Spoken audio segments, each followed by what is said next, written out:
Começa agora, na sua 96,7, Universitária Esportiva. Tudo sobre o mundo dos esportes, com destaque para o esporte amador. No ar, Universitária Esportiva.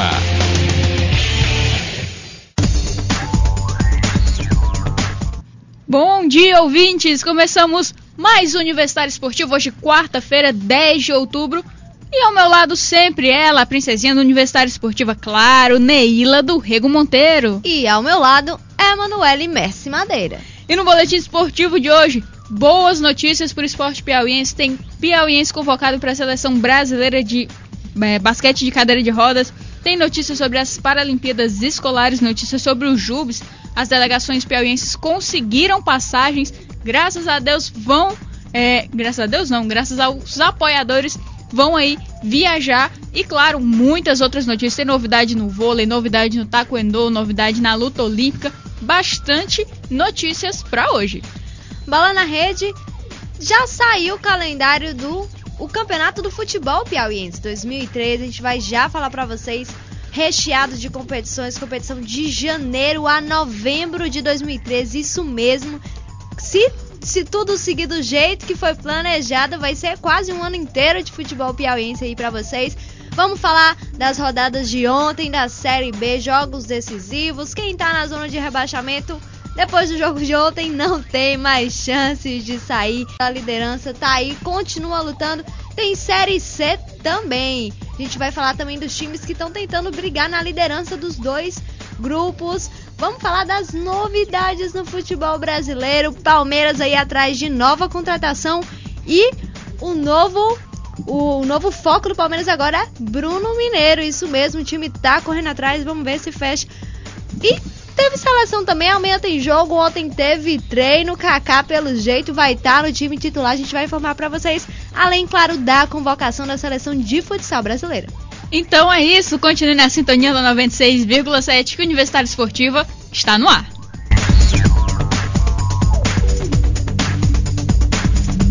Não importa, não, se é pop, se é rock, se é samba, seja o que for, axé, pop, hip-hop, reggae, se é jazz, pagode, o seu estilo aonde for.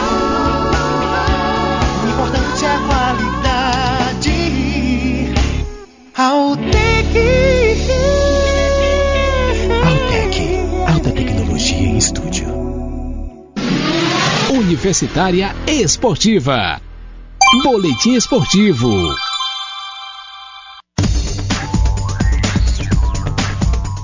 Notícia boa para atleta piauiense. O piauiense José Filho, da Associação dos Cadeirantes do município de Teresina, Ascante, foi convocado ontem para defender a seleção brasileira de basquete em cadeira de rodas no Campeonato Sul-Americano da modalidade. José Filho e outros 11 convocados participarão de um período de treinamento entre os dias 5 e 10 de novembro na Associação Niteriorense de Deficientes Físicos em Niterói.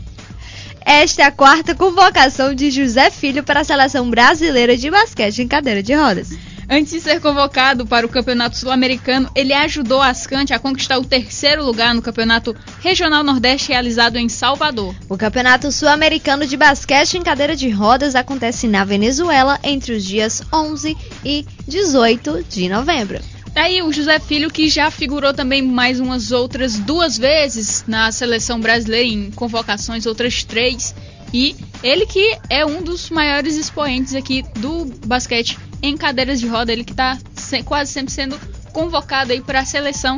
Vamos esperar para ver como é que vai ser o desempenho dele nesses treinos e, claro, também na competição sul-americana. Aqui no programa a gente já tem falado muito sobre essa questão dos para-atletas aqui em Teresina, aqui no Piauí. É algo que está crescendo muito. Tanto as autoridades quanto os profissionais têm que olhar um pouquinho mais para esses para-atletas para fazer essa área crescer um pouco e a gente ter mais para-atletas aí dominando, presente no cenário nacional. E por quê? Ana Cássia, Francisco Giovanni, Jaelton Castro, Diana Souza, José Wanderson, Alberto Filho e Paulo Henrique Oliveira tentarão em São Paulo melhorar o desempenho obtido em 2011, quando a delegação piauiense conquistou uma medalha de prata nas Paralimpíadas Escolares. O destaque da delegação piauiense é Ana Cássia, responsável pela medalha de prata na natação conquistada no ano passado. A delegação piauiense viajará para São Paulo graças a uma parceria entre a Secretaria do Estado da Educação e Cultura, a Fundação dos Esportes do Piauí, o Centro Integrado de Reabilitação e a Secretaria Estadual para a Inclusão de Pessoas com Deficiência, iniciados em 2011. As Paralimpíadas Escolares vão reunir entre os dias 15 e 20 de outubro 1.200 atletas paralímpicos estudantis com faixa etária entre 11 e 14 anos de 24 estados e do Distrito Federal. Os paratletas estudantis disputarão 10 modalidades: atletismo, bocha, futebol de 5, futebol de 7, goalball, judô, natação, tênis de mesa, tênis em cadeiras de rodas e vôlei sentado. As competições vão acontecer no Ibirapuera, no Parque Anhembi e na Escola de Educação Física da Polícia Militar. Uma notícia que a gente está retrazendo para vocês, as Paralimpíadas Escolares, o Piauí presente mais uma vez aí, os atletas tentando trazer bons resultados para cá. Nessas Paralimpíadas, destacando só 2 estados não vão participar, que é Roraima e Mato Grosso. Infelizmente, um cenário que também tem que mudar no Brasil. Todos os estados têm que sim ter representantes, tanto nas Paralimpíadas, principalmente nas Paralimpíadas Escolares. Bom a gente ver que a estrutura para o desenvolvimento do esporte paralímpico aqui no estado, pelo menos, está crescendo. A Ana Cássia conquistou uma medalha de prata, existe a expectativa de que outras medalhas possam vir para o Piauí dentro da delegação dos atletas paralímpicos. Então, esperar realmente, torcer bastante. Infelizmente, nós não vamos poder estar lá vendo o desempenho, acompanhando o desempenho dos atletas e também nas poucas competições que existem aqui. Existe ainda, na verdade, é necessário que ainda se desenvolva um pouco uma federação de desporto paralímpico aqui no estado. Acho que, se não me engano, foi lançada, mas não está tão atuante quanto deveria. Inclusive para fazer com que competições aconteçam dentro do estado. Tem que lembrar que a maioria desses atletas, desses paratletas, acabam se desenvolvendo a partir de órgãos, como é o CEID, principalmente o trabalho que é feito no CEI pelos educadores físicos lá do CEI, que também empenham esses atletas a isso, esses pacientes a partirem para a área, para serem atletas, para serem para-atletas. A gente está precisando sair dessa área mais médica, em que eles acabam sendo voltados, e partir mesmo para a área esportiva, ou seja, realmente ter um empenho de federação de outros órgãos para poder criar e partir mais para essa área esportiva aqui. Agora, a gente já falou sobre o paradesporto escolar, agora a gente vai falar sobre os Jogos Universitários Brasileiros, porque também tivemos notícias boas na manhã de hoje. O Piauí vai participar das Olimpíadas Universitárias em Foz do Iguaçu de 18 a 27 de outubro. As equipes de voleibol masculino da Universidade Estadual do Piauí, futsal masculino da Faculdade CEUT e o handebol feminino da CRISFAP já garantiram passagens aéreas para suas equipes. E segundo a publicação que estava hoje no perfil da FAEP no Facebook, o importante apoio reflete a organização das equipes no desporto universitário do Piauí. Essas 3 equipes que tinham um pouco de dificuldade para poder ir, destacando o vôlei da UESP, que no ano passado ficou em 4º lugar, esse ano está procurando um resultado bem melhor. O futsal do CEUT também, que tem destaque, e as meninas da CRISFAP, que estão indo pela primeira vez por uma competição a nível nacional, ainda mais no handebol feminino. Elas fizeram esse ano bons jogos. Vamos ver o que elas vão poder mostrar, vai ser a estreia delas em Jogos Universitários. E também esperar mais medalhas, principalmente no atletismo, nos esportes individuais, que vai ser a primeira etapa aí dos Jogos Universitários. A equipe do judô está muito forte, a equipe do atletismo com a Fernanda Araújo, a natação, inclusive esperar para ver se o esporte coletivo, na parte coletiva, consegue chegar também perto com o número de medalhas, já que pelo menos na primeira etapa nos Jogos Escolares, por exemplo, nós tivemos uma melhor participação dos atletas no individual. Nos Jogos Universitários, basicamente a história se repete.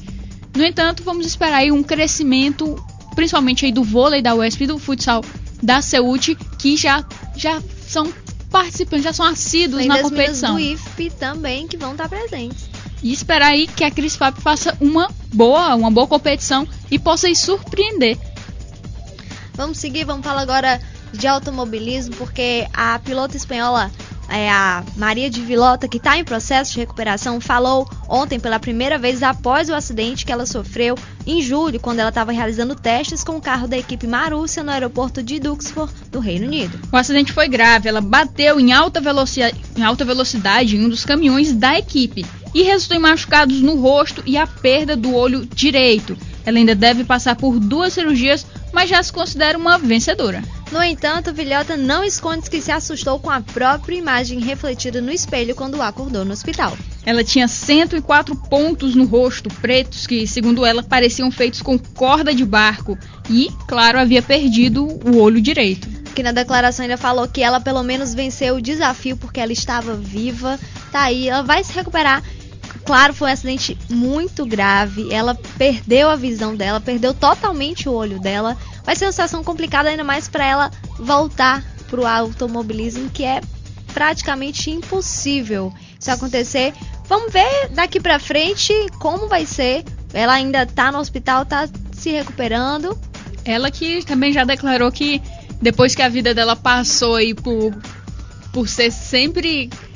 contra o relógio, sempre nessa correria de buscar os segundos, ela disse que vai dar uma parada para analisar melhor o que foi que ela fez da vida dela. E vamos seguir, vamos falar de tênis, porque hoje tem muita notícia de tênis. A cidade de São Paulo vai ser mais um palco do ATP Challenge Tour Finals, competição que reúne os 7 melhores tenistas do ano que disputaram os torneios Challenges, mais um convidado. E é a segunda vez que o ginásio do Ibirapuera vai receber o evento, repetindo o que aconteceu no ano passado. A competição vai ser disputada nas quadras rápidas do ginásio do Ibirapuera entre os dias 27 de novembro e 1º de dezembro. Além de valer pontos no ranking da Associação dos Tenistas Profissionais, ATP, também renderá uma premiação de $220 mil ao vencedor. Se os 7 tenistas fossem selecionados nesse momento, nenhum brasileiro teria participação garantida. E a lista contaria com os russos Viktor Hanescu e Andrei Kunetsov e Evgeny Donotsky, o eslovaco Martin Klislan, o esloveno Aljax Benedé e o polonês Jerzy Janowski, além do japonês Tatsuma Ito. O tenista Thiago Alves, que ocupa atualmente a 15ª colocação da série Challenge, é o atleta do Brasil que possui mais chances de disputar a competição, já que vai ter pela frente em outubro a disputa do Challenge do Rio de Janeiro. Complicada a situação dos brasileiros que não fizeram boas competições Challenges nessa temporada e estão aí possivelmente de fora das finais Tour. E lembrando, a gente está falando também, o Brasil está tentando crescer aí no ATP, principalmente os homens, que são mais destaques aqui no esporte no Brasil. E falando rapidinho do Thiago Alves, a gente também falou dele, da superação que ele teve em um ano. Ele subiu 400 posições, ele estava em 500 e pouco, venceu e está na posição 153, se eu não me engano, não vou lembrar, por aí. É também mais um dos tenistas destaques do Brasil, ele que tá tentando subir, já ficou entre os 40 primeiros, tá tentando voltar aí para melhores posições no ranking da ATP. Mas tem mais notícia de tênis, tem brasileiro Marcelo Melo e o croata Marin Cilic estreando com vitória na disputa por duplas no Master 1000 de Xangai, que foi, no caso, a partida na madrugada dessa quarta-feira. A dupla, que joga apenas pela segunda vez junta nesta temporada, superou o argentino Carlos Berlocchi e o italiano Andrea Seppi por 2-1, parciais de 6-3, 3-6 e 10-4 em 1 hora e 12 minutos de confronto. Na segunda rodada, o mineiro e o croata vão enfrentar a dupla de poloneses Mariusz Fristenberg e Marcin Matskonowski, que ainda não estrearam na competição. Outro brasileiro está na briga pelo título nas duplas em Xangai. Ao lado do austríaco Alexander Peia, Bruno Soares ainda vai fazer seu primeiro jogo na competição. Já Tomás Bellucci, parceiro do australiano Bernard Tomic, caiu na estreia diante do americano Eric Butorak e do alemão Philipp Petzanster. Aí essas são as notícias de tênis de hoje. Notícia boa, notícia não muito boa, principalmente Tomás Bellucci, que ontem já tinha sido derrotado, acabou mais uma vez caindo fora na primeira fase do Challenge de Xangai. Vamos ver o que vai acontecer. Ele que está tentando fazer um bom ano, uma boa temporada em 2012, mas tá difícil. Então agora a gente vai falar de vôlei de praia, porque a zica e a separação marcaram o dia de ontem, viu? Assim como ocorreu em Goiânia, a dupla Campinhar e São Manuel não vai jogar junta na etapa de Belo Horizonte do Circuito Brasileiro de Vôlei de Praia. O capixaba segue em tratamento de uma infecção no pé esquerdo e por isso vai dar lugar a Moisés. O baiano de 28 anos está há cerca de um mês no Rio de Janeiro e já aproveitou essa semana para treinar com a comissão técnica de Emanuel, visando as disputas na capital mineira que vão acontecer de 12 a 14 de outubro. Emanuel já precisou de outro parceiro em Goiânia e optou por Felipão, que habitualmente joga ao lado de Márcio. Contudo, o jovem foi presa fácil para os adversários e a dupla acabou eliminada ainda no primeiro dia de disputas. Alisson se lesionou durante treinamento na Praia da Costa, em Vila Velha, mas chegou a competir com o pé esquerdo protegido por um espaladrapo em Cuiabá, onde sagrou-se campeão ao lado de Emanuel. No entanto, acabou se contaminando com a areia do local e teve uma infecção bacteriana detectada, precisando passar por uma intervenção cirúrgica. Ainda não há previsão de quando o Alisson estará apto para entrar em quadra novamente, mas é possível que o campeão mundial de 2011 retorne já para a etapa de Campinas no início de novembro. Continuando falando de duplas de vôlei de areia, as notícias que pegaram ontem todo mundo de surpresa. Medalhistas de bronze nas Olimpíadas de Londres, a dupla Juliana e Larissa anunciou ontem o fim da parceria. Com o sonho de engravidar, Larissa decidiu se afastar das areias por tempo indeterminado. As duas foram hexacampeões do mundo e jogarão juntas até o fim do ano. Após 9 anos de parceria e diversos títulos conquistados, a relação entre as duas foi se desgastando e Larissa entendeu que era a hora de descansar e dar uma parada. Enquanto isso, Juliana continuará nas areias com uma nova parceria, provavelmente Maria Elisa, que já foi convidada. Devido a lesões, a paulista teve que deixar as quadras 2 vezes, mas voltou a jogar. Notícia triste, ainda mais porque a Juliana e a Larissa só conseguiram ir juntas para as Olimpíadas nessa edição de 2012. A gente estava esperando ver elas mais uma vez aqui no Rio, mas infelizmente elas chegaram com essa notícia ontem. Tá aí. E foi quase que elas conseguiram o ouro olímpico, mas infelizmente não, por pouco, naquela partida que foi super emocionante, elas infelizmente perderam mais uma vez para as americanas. E já que a gente falou da Juliana e da Larissa, que a Juliana vai continuar e já convidou a Maria Elisa, vamos falar agora da Thalita e da Maria Elisa, porque os fãs de Thalita e Maria Elisa vão ter apenas mais 4 etapas do circuito brasileiro para ver a parceria em ação. Também ontem as atletas oficializaram que a separação da dupla vai ser, no caso, no final desse ano. Durante toda a conversa, as duas afirmaram que a decisão foi tomada em comum acordo após quase um mês de conversas. A dupla começou a jogar junto em 2009, já no ano de estreia, quebrou a hegemonia de Juliana e Larissa no circuito brasileiro e conquistou bronze no Mundial de Stavanger, na Noruega. Juntas, as duas conquistaram 8 etapas e um total de 25 pódios do circuito mundial, sendo vice-campeãs da competição em 2009 e 2010. Nesse ano, devem encerrar em terceiro lugar, mesmo sem participarem da etapa de Bangsae, na Tailândia, no final de outubro. O grande objetivo da parceria era disputar os Jogos de Londres. As duas conquistaram a segunda vaga do Brasil através do circuito mundial posteriormente e foram convocadas pela Confederação Brasileira de Vôlei para representar o país na competição. E após passarem invictas pela primeira fase, as brasileiras foram eliminadas nas oitavas de final pelas tchecas Kolokova e Slukova e se despediram na 9ª colocação. Depois, as Olimpíadas fizeram uma avaliação do trabalho e, mesmo considerando o salto positivo, optaram pela separação. Nesse final de semana, de 12 a 14 de outubro, as jogadoras disputarão o Open de Belo Horizonte, a terceira etapa da temporada 2012-2013 do circuito brasileiro de vôlei de praia. E até dezembro elas vão competir também em Campinas, Curitiba e Rio de Janeiro. Tá aí as duas grandes duplas de vôlei de areia femininos do Brasil se desfazendo aí. E formando uma nova parceria também. Juliana e Maria Elisa, vamos ver o que vai sair dessa dupla e ver aí o que a Thalita como ela vai seguir, quem vai ser a nova parceira dela. Nos resta esperar. A gente tem que falar também que já é um pensamento. A gente tem que pensar também como vai ser nas Olimpíadas do Rio em 2016. Porque Thalita e Maria Elisa e Juliana e Larissa eram as duas melhores duplas do Brasil pra...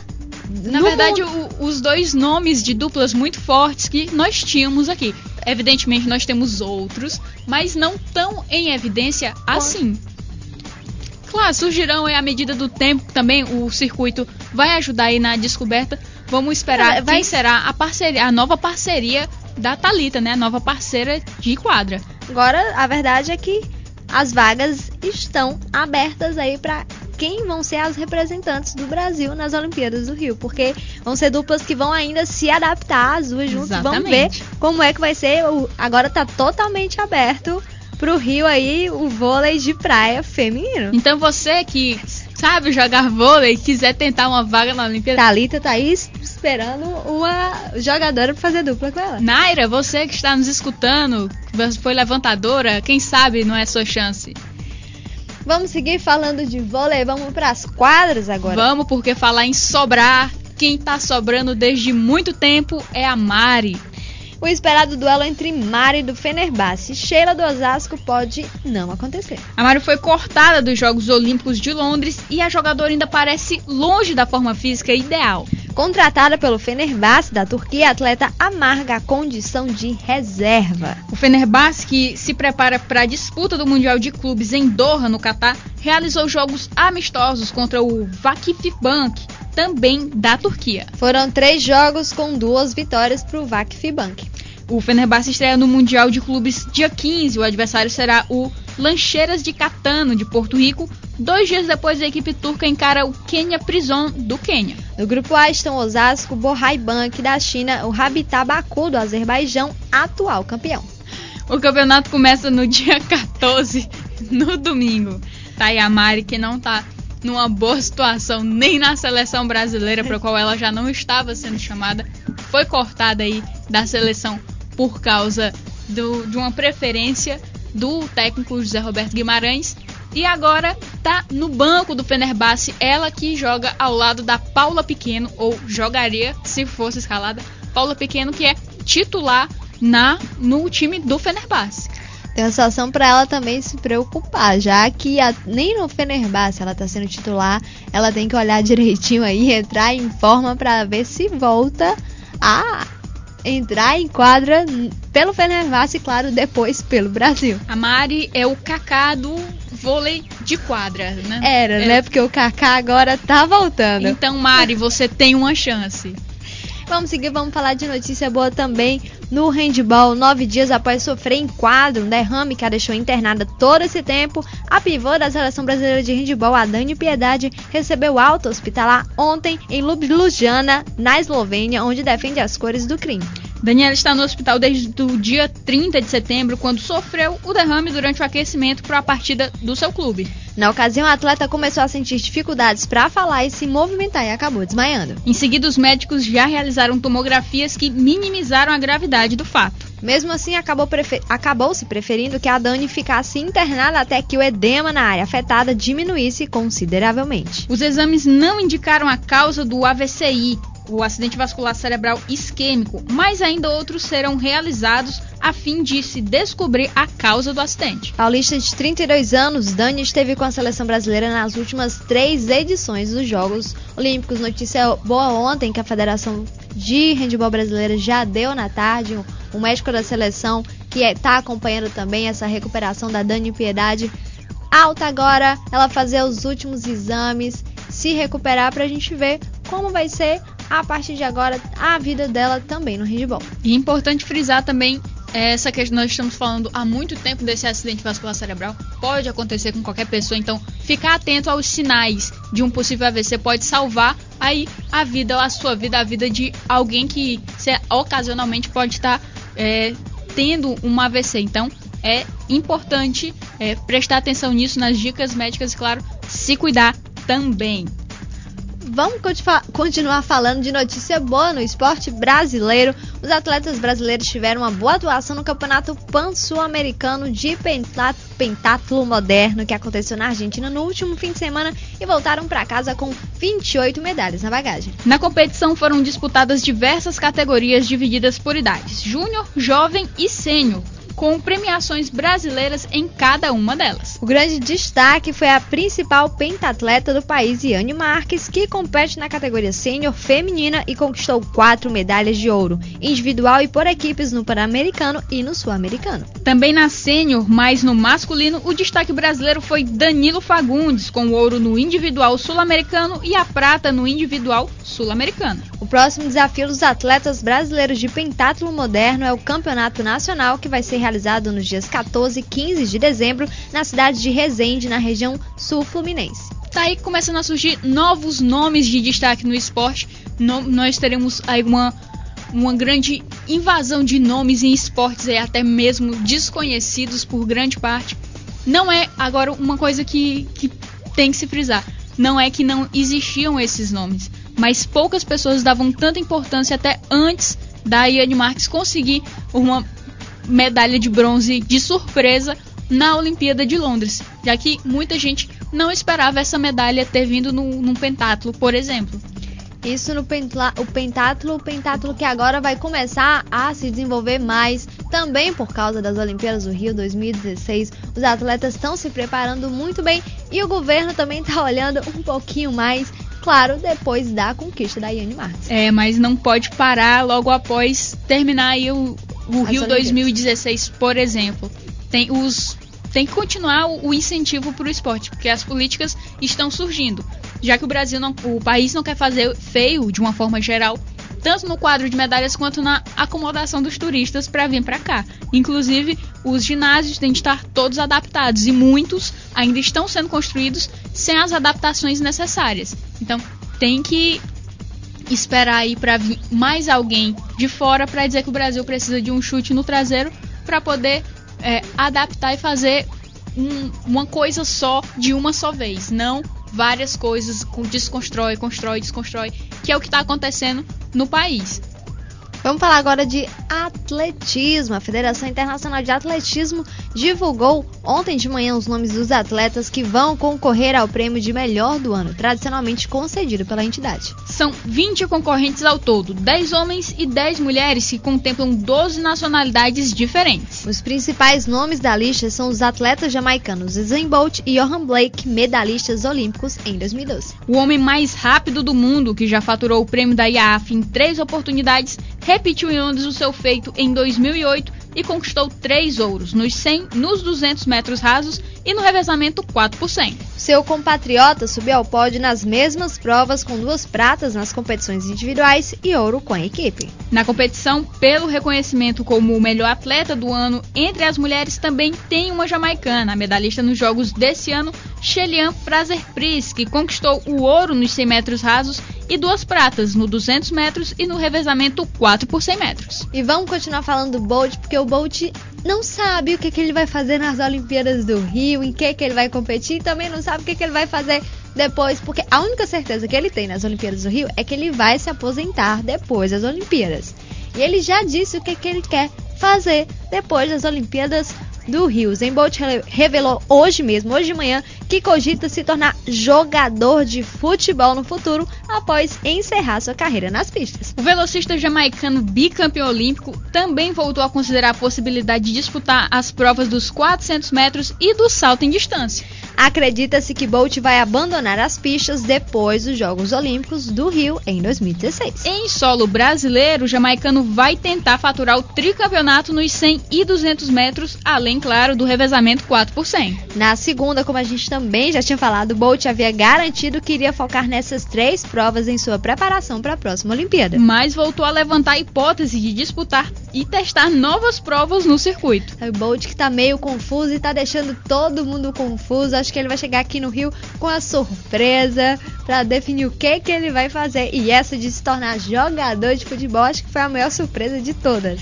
Ele, que é torcedor do Manchester United, já pediu uma oportunidade, uma chance para jogar ao lado do time, nem que fosse em um amistoso. Mas o Palmeiras, segundo o Ibope, o Palmeiras já está de olho aí no Usain Bolt para reforçar o time após as Olimpíadas. Vamos falar agora de MMA. MMA que já começa a movimentar o Rio hoje, nessa quarta-feira, já agora de manhã, quando vai acontecer treino aberto ao público. Isso mesmo, os lutadores vão participar de um treino aberto hoje nos Ares da Lapa. As atividades estão marcadas para as 11 horas, no caso, já começaram na Praça Cardeal da Câmara, em frente aos Arcos da Lapa. Terceira edição do UFC Rio vai ter o campeão dos pesos médios, Anderson Silva, na luta principal diante do americano Stephan Bonnar. O segundo combate mais importante da noite será entre o brasileiro Rodrigo Minotauro e também americano Dave Herman. Além dos lutadores do evento de sábado, também estarão presentes ao treino aberto hoje outros destaques do UFC, como o campeão dos pesos pena José Aldo e o campeão interino dos galos Renan Barão. A agenda segue movimentada na quinta-feira com a visita de alguns lutadores ao Instituto Reação, o projeto social do ex-judoca Flávio Canto, localizado na Rocinha. O evento, que vai comemorar o Dia das Crianças, vai ser fechado ao público. À tarde vai acontecer entrevista coletiva com os participantes do UFC Rio 3 a partir das 14 horas. A pesagem oficial dos lutadores está marcada para sexta-feira às 16 horas na HSBC Arena. Mas antes, para você que está no Rio de Janeiro, pode aproveitar, vai ter sessão de autógrafo com atletas convidados e com ela a ring girl Ariane Celeste, a mais cobiçada do mundo do MMA. O UFC Rio 3 será no sábado, também na HSBC Arena. O card preliminar começa às 19h45, então todo mundo atento aí para você não chegar somente no card principal. O card principal que começa, está previsto no caso, para as 23 horas. Mas a tradição aí dos cards preliminares é que também são excelentes lutas.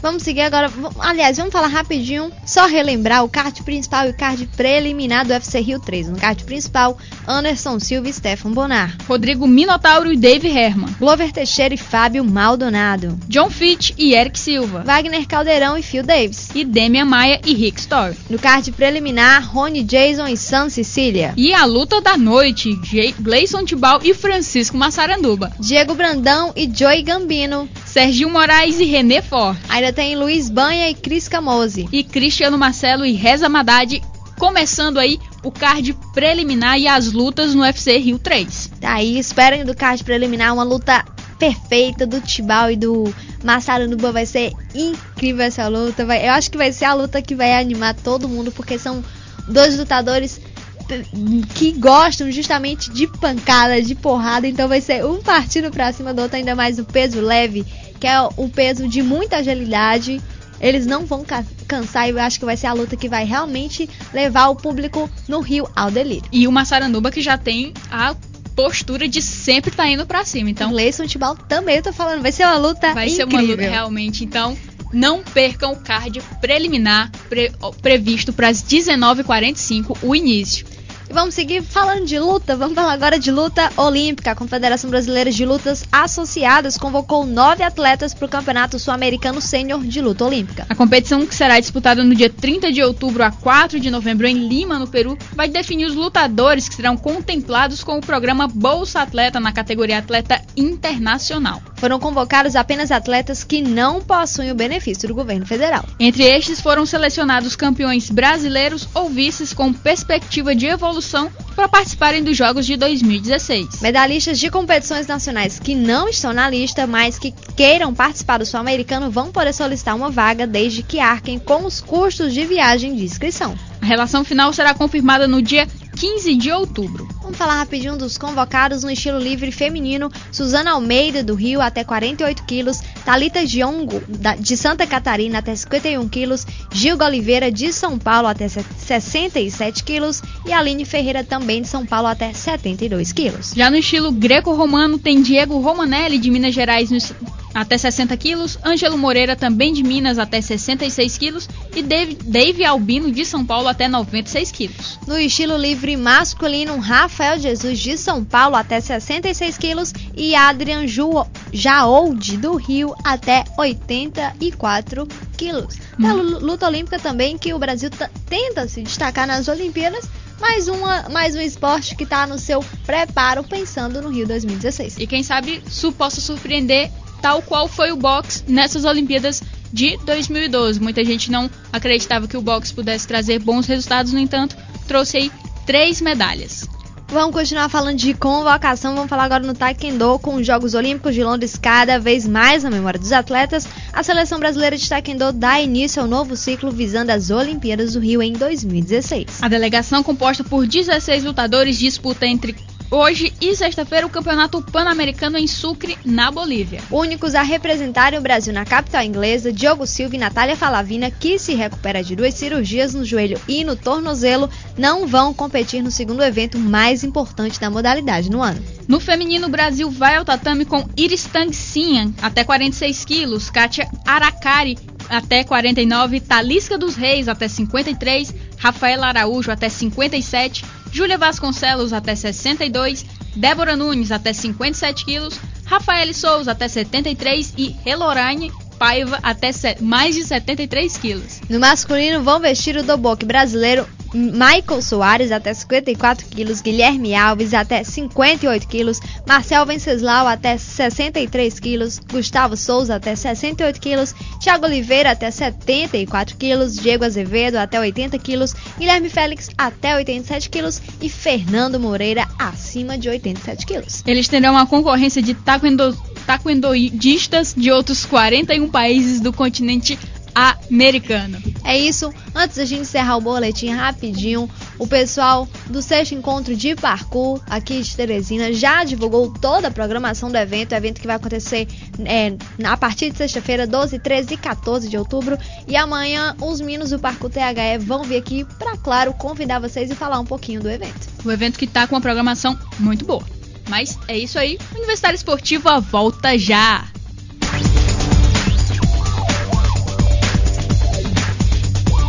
Sexta-feira, dia 12 de outubro, na Tenda Alternativa. Venha conferir o melhor do reggae. Sexta Roots. Com Jura Mijá e Arranjo Roots. Tocando os clássicos da MPB, do pop e muito mais em ritmo de reggae. Jura Mijá e Arranjo Roots. Sexta, dia 12, na Tenda Alternativa. A partir das 22 horas. Apoio FM Universitária. Universitária Esportiva. Bola na Rede.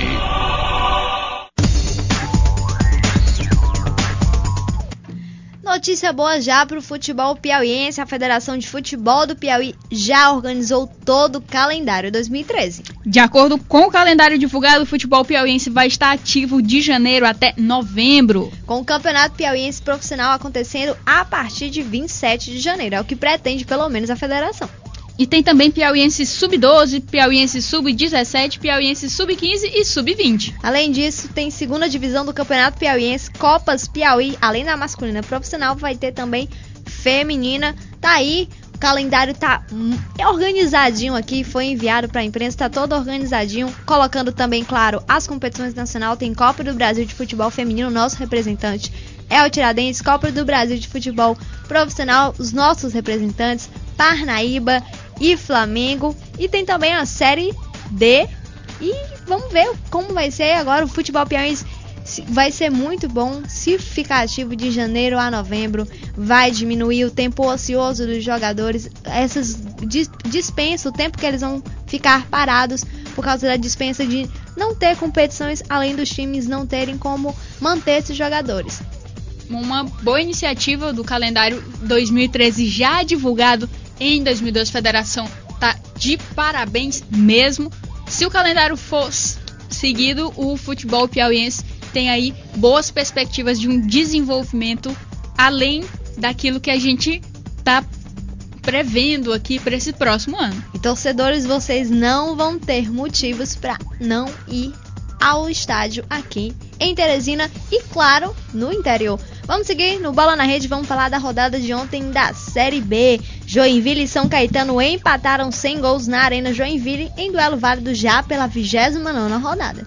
Os visitantes marcaram muito e o time da casa não conseguiu superar Ferrolho em grande noite do goleiro Luiz. Com o resultado, o azulão se mantém na 4ª colocação com 53 pontos na luta pelo acesso. Os catarinenses permanecem em 6º com 49 pontos, ainda com esperanças de subir. Jogo ontem muito disputado, Joinville e São Caetano realmente estão fazendo de tudo para poder ir para a Série A, Série B que está disputadíssima, principalmente no G4. E agora a gente vai falar do jogo do desespero, né? Justamente porque no Z4 já está quase praticamente definido quem vai cair. As chances de ambos escaparem do rebaixamento à Série C do Campeonato Brasileiro é muito baixa. Barueri e Ipatinga no duelo dos desesperados da segunda divisão nacional. O Barueri aí reacendeu a esperança e levou a melhor, vencendo o Ipatinga por 2-0. Se mesmo com o triunfo a situação do time paulista é dramática, do lado mineiro, fundo do poço parece cada vez mais próximo. As posições na tabela não se alteram. A Vitória permanece com os donos da casa na vice-lanterna agora com 21 pontos. E o Ipatinga segue na última colocação com 18. O primeiro time fora da zona de rebaixamento atualmente é o CRB com 29 pontos. Tá aí a situação do Ipatinga que tá complicada pro Barueri também. Tá tentando aí melhorar um pouquinho, mas muito difícil o Barueri também escapar desse rebaixamento. E olha aí o confronto que tá pintando na Série B. Asa de Arapiraca e Palmeiras, mas antes complicado também pro Guaratinguetá, viu? Mas antes disso, a partida entre Asa e Guaratinguetá no estádio municipal de Arapiraca valia muito. Estava em jogo a chance da equipe alagoana abrir 12 pontos de vantagem para o adversário, que iniciou a rodada como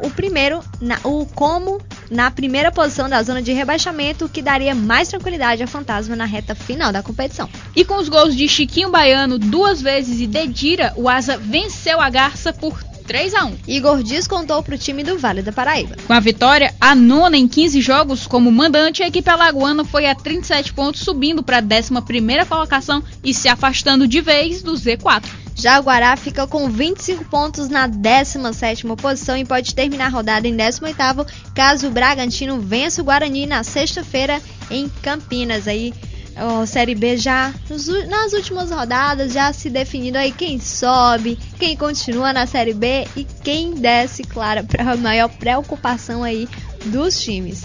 Mas nós também tivemos Campeonato Brasileiro Série C, tivemos um jogo ontem. E se as intenções eram distintas, mas o objetivo era um só. O Madureira precisava vencer para se afastar da zona de rebaixamento. Já o Macaé buscava vitória para voltar à liderança do grupo B da Série C do Brasileiro. Triunfo não veio, mas o empate em 0-0 no estádio Cláudio Moacir levou o Alvinil Praiano de volta ao primeiro lugar, com o mesmo número de pontos do Chapecoense, mas com melhor saldo de gols. Com 26 pontos, o Macaé ainda enfrentará o Duque de Caxias, o Vila Nova e o Santo André, finalizando a participação na primeira fase. A 3 rodadas do fim do campeonato, o Madureira não pode pensar em derrotas. Os próximos adversários serão Vila Nova e Chapecoense em casa e Oeste. Com o empate de ontem, o time está na 9ª colocação do grupo com 16 pontos, acirradíssimo também na Série C, tanto no grupo A quanto no grupo B, principalmente no grupo B, em que o Macaé está disputando aí essa liderança com o Chapecoense. Vamos falar também de Copa do Brasil, isso mesmo, Copa do Brasil Sub-20, porque teve o jogo ontem, que jogo, Náutico e Fluminense estrearam na Copa do Brasil Sub-20. E os personagens do confronto foi Azul, o atacante da equipe pernambucana. O atleta abriu o placar para o Náutico no primeiro tempo, mas cometeu um pênalti na segunda etapa do jogo. Matheus Carvalho cobrou e decretou o empate em 1-1. O duelo aconteceu no estádio Carneirão, na cidade de Vitória de Santo Antão. As duas equipes voltam a se enfrentar no dia 16 de outubro no Rio de Janeiro. O Fluminense precisa de um empate sem gols para se classificar. Novo 1-1, claro, leva a decisão da Braga para os pênaltis. O Náutico, por sua vez, avança com um empate se fizer 2 gols na casa do adversário. Quem passar do confronto enfrenta nas oitavas de final o ganhador do duelo entre São Paulo e Coritiba. No primeiro jogo no Couto Pereira, em Curitiba, o time da casa ganhou por 1-0. Hoje também tem mais rodada de Copa do Brasil Sub-20. No final do programa, claro, a gente vai dar as rodadas de hoje e vai falar pra vocês. Vamos falar agora de notícias nos times brasileiros aí. O Corinthians joga hoje. E uma notícia inusitada. Corinthians joga hoje, o Corinthians tá cheio de desfalque aí, todo mundo tá sabendo disso. E o chinês Chen Zizao se beneficiou com excesso de desfalques no ataque, foi relacionado por Tite para o duelo de hoje contra o Flamengo. Ao todo, 19 atletas foram relacionados. Zizao disputa a vaga no banco. Ele está há 7 meses no Corinthians e ainda não estreou. O máximo que o chinês conseguiu no Corinthians foi ficar por 3 partidas na reserva. Tite não terá os atacantes Jorge Henrique lesionado, Martinez e Guerreiro, que defendem suas seleções nacionais, e possivelmente Emerson, que terá recurso analisado pelo STJD. Caso absolvido na quarta, Emerson vai aí poder jogar. Paulo André admite estar na torcida pela estreia de Zizal. O zagueiro conta que o meio atacante chinês tem apresentado evolução nos treinamentos. Já que o companheiro dele de time diz que ele tem essa possibilidade, quem somos nós que nunca vimos o Zizal nem treinar pra falar, né? Nos resta esperar o jogo de hoje, ver se ele pelo menos vai estar no banco pela 4ª vez. Quem sabe entra em campo. Vamos esperar para ver qual o potencial do chinês Shen Zizal. O Corinthians que talvez não tenha trazido o Zizal à toa. Quem sabe ele tem aí um bom futebol. Além do marketing, né? Do marketing lá na China. Porque aqui foi um marketing zero. Vamos falando de novidade, vamos falar do treino de ontem da seleção. No retorno à seleção, o meia Kaká participou entre os titulares do treinamento comandado por Mano Menezes em Wrocław, na Polônia.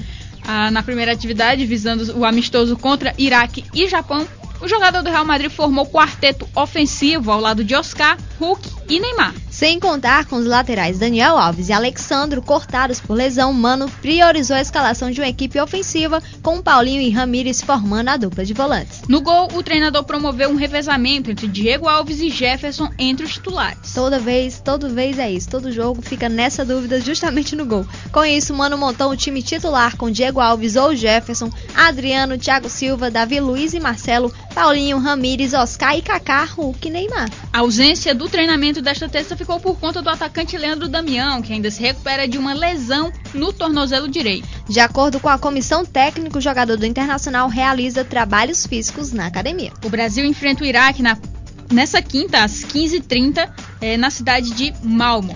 Duelo contra o Japão está marcado para o dia 16, às 9h10 da manhã, em Wrocław. Tá aí o treino. O Lucas, que acabou ficando de fora, era a especulação que todo mundo estava tendo, já que o Mano tinha declarado na entrevista coletiva de convocação que o Kaká não jogaria como meia. Tava pensando em botar ele um pouquinho mais... O próprio Flávio comentou aqui, um pouquinho mais à frente, e foi justamente na posição do Lucas ontem. Hulk, Neymar, Oscar e Kaká fizeram um bom treino. Vamos ver como é que vai ser no jogo de amanhã. O Kaká que no treino parecia com bastante vontade. Agora e fez gol que... Agora como o Kaká. No jogo vai ter que mostrar disposição. Vamos esperar, vamos torcer o Kaká, que já fez aí 2 boas partidas no Real Madrid quando entrou. Ele que jogou essa última partida também contra o Barcelona, não apareceu tanto. Mas na primeira partida que fez no time titular, foi aí decisivo, fez boas trocas de passes com o Marcelo, também adiantou bastante o lado dele ali. E quem sabe o Kaká não tá de volta realmente ao meio, não no caso, nessa situação, não ao meio, mas à seleção brasileira. A situação ainda da convocação do Kaká, que ainda rende ao Mano Menezes perguntas, porque o Kaká continua, claro, sendo reserva no Real Madrid, e essa convocação fica um pouco duvidosa, já que ele não está na ativa. E o Mano Menezes já respondeu que ele cuida da seleção brasileira e José Mourinho faz o que ele quiser no Real Madrid com o Kaká. Agora é muita insatisfação.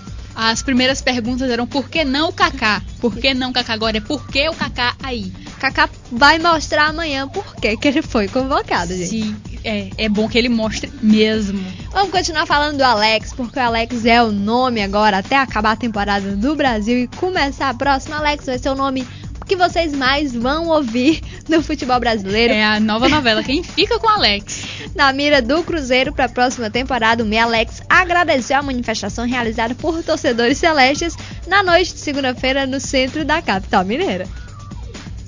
Os cruzeirenses pediram aí o retorno do jogador ao clube mineiro, onde ele se tornou ídolo ao se destacar na conquista da Tríplice Coroa em 2003. Alex reincidiu o contrato com o Fenerbahçe na última semana e admitiu voltar ao futebol brasileiro na próxima temporada. O Cruzeiro mostrou interesse em repatriar o jogador e informou já ter até um parceiro para financiar a vinda do camisa 10. Porém, as negociações com Alex só devem ocorrer quando o jogador voltar ao Brasil, o que deve acontecer no final de outubro e, no caso, revelar suas pretensões salariais e o tempo de contrato. Apesar disso, o Cruzeiro tenta se adiantar e arquitetar o contrato com o armador. Isso porque a equipe tem a concorrência de outros clubes brasileiros, Palmeiras, Grêmio, Santos e Coritiba. já se mostraram interessados aí na contratação. Depois de passagem apagada em 2001, Alex retornou ao Cruzeiro em 2002. A pedido do técnico Vanderlei Luxemburgo, e se tornou fundamental para o clube na conquista dos títulos do Campeonato Mineiro, Copa do Brasil e Campeonato Brasileiro, tudo em 2003, que garantiram a tríplice coroa. Pelo desempenho com a camisa celeste, o meia virou ídolo dos torcedores, porém deixou o clube em 2004. Sei que mais, claro, é uma novela isso, já tinham suposições de que o Palmeiras já estava aí na frente, já estava negociando o salário com o Alex. Palmeiras que já pronunciou e disse que ainda não procurou. Definitivamente o jogador está esperando ele chegar no Brasil para, claro, tentar um contato. Também já teve especulação sobre o Curitiba, que já teria fechado o contrato por 2 anos e até agora nada foi apresentado de concreto. Gente. E a gente já citou o Palmeiras, vamos falar do Palmeiras que está pensando na Libertadores do próximo ano e, claro, no Campeonato Brasileiro desse ano. Mas as contratações do Palmeiras, claro, todas voltadas para a Libertadores. E um dos destaques individuais do brasileiro, o atacante Bruno Mineiro, já é alvo de disputas para a temporada 2013, mesmo antes do desfecho da competição. O jogador da Portuguesa interessa a clubes de São Paulo e Rio de Janeiro e teria conversado mais adiantadamente com o Palmeiras. Artilheiro da Série A com 14 gols em 15 partidas ao lado de Fred, Bruno Mineiro tem os direitos econômicos ligados ao Atlético Paranaense. O clube de Curitiba dispõe de contrato com o atacante até o final de 2013. O atleta está emprestado à Portuguesa somente até dezembro. De acordo com o site da UOL, o Palmeiras vem atuando nos últimos dias para fechar a contratação de Bruno Mineiro e o clube pretende trabalhar com um cenário de concorrência direta com um time carioca. O empresário de Bruno Mineiro admite o contrato com o Vasco, além de conversas mais informais com 2 treinadores, o São Paulino Ney Franco e o santista Muricy Ramalho. Segundo o empresário, um eventual êxito do Atlético Paranaense na missão de voltar à Série A para 2013 não deve influenciar o negócio. Por sua vez, o fato de a Portuguesa disputar a segunda divisão do estadual no próximo ano dificulta a permanência do atleta no Canindé. O empresário Max Viana diz esperar um desfecho para o seu jogador ainda no mês de outubro. Aos 29 anos, Bruno Mineiro tem currículo recheado de passagens por clubes médios do país como América Mineiro, Náutico e Sport. O atacante também apresenta breve experiência internacional em uma passagem pela Suécia em 2008. No entanto, hoje ele prioriza o acerto com uma grande equipe nacional e uma eventual oportunidade no exterior. Bruno Mineiro foi cedido à Portuguesa já com o Brasileirão em andamento. O atacante estreou apenas na 8ª rodada, mas conseguiu entrar na briga pela artilharia. Bruno Mineiro, que é destaque no futebol brasileiro, a gente tem falado também dele. E também para os técnicos, possíveis próximos técnicos da seleção brasileira, se ligarem que a Série B também tem bons jogadores. Mano Menezes pode dar um olhazinho especial aí para a Série B e para os jogadores da Série B. Bruno Mineiro merece aí um pouquinho dessa atenção para ver, quem sabe, um dia pelo menos ele ser testado nessa seleção brasileira. O meu Cartola que tá melhor do que muito time do Brasileirão Série A por aí. E rapidinho, o nosso tempo mais uma vez está curtíssimo. Ontem foi convocado já a seleção brasileira de futsal para o Campeonato Mundial que vai acontecer agora na Tailândia de 1º a 18 de novembro. Vamos falar de quem foi convocado, os jogadores que foram convocados ontem. No caso, os goleiros Guita, do Orlândia, Thiago, do Joinville e Franklin, do Corinthians. Os alas Ari, do Barcelona, Gabriel, do Barcelona, Vinícius, do Orlândia, Fernandinho, do Dinamo de Moscou e Falcão, do Orlândia. Os fixos, Cício, do Orlândia, Neto, do Joinville e Rodrigo, do Carlos Barbosa. Os pivôs Simi, do Corinthians, Gé, do Orlândia e Wilde, do Barcelona. Lembrando que o Falcão tá ainda se recuperando aí de uma lesão na coxa que ele sentiu na final aí do campeonato. Justamente, ele foi convocado, mas não é certeza que o Falcão vai participar do mais esse Mundial. E agora, claro, as rodadas de hoje. Vamos falar rapidinho, Brasileirão. 19h30 tem Botafogo e Santos, Cruzeiro e Portuguesa, Ponte Preta e Figueirense e Bahia e Fluminense. Já às 22 horas tem Vasco e São Paulo, Corinthians e Flamengo, Internacional e Atlético Mineiro. Tem jogo também pela Série D, o último jogo das semifinais entre Sampaio Corrêa e Baraúna às 20h30. Primeiro jogo 1-1, aí o Sampaio Corrêa já tá com acesso garantido, mas claro, tá tentando ser campeão da Série D. E pela Copa do Brasil Sub-20, às 16 horas tem Paraná e Grêmio. 16h25 20h25, Sport Botafogo. Às 19 horas tem ABC e Bahia. Já às 20h20, Ceará e Flamengo. Lembrando que os canais ESPN fazem toda a transmissão da Copa do Brasil. Jogo de hoje vai ser Sport e Bahia. Lembrando, primeira rodada aí da Copa do Brasil. É isso, o Universitário Esportiva de hoje chegou ao fim, um programa apresentado por Emanuele Madeira. E, claro, Neila do Rego Monteiro, Universitário Esportiva, que é uma realização da FM Universitária 96,7. Com direção geral do professor Paulo Vilhena, trabalhos técnicos de Ricardo Souza e produção de Naira Macedo. Amanhã às 11 horas o Universitário Esportivo está de volta aqui na 96,7, então sintonize ou então acesse o nosso site, www.universitarioesportiva.com.br, e escute a programação inteira aí da Universitário Esportivo, da FM Universitária. É isso aí, então até amanhã. Tchau.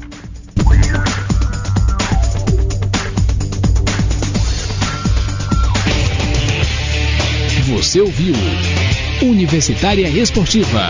Obrigado pela audiência e continue na nossa programação.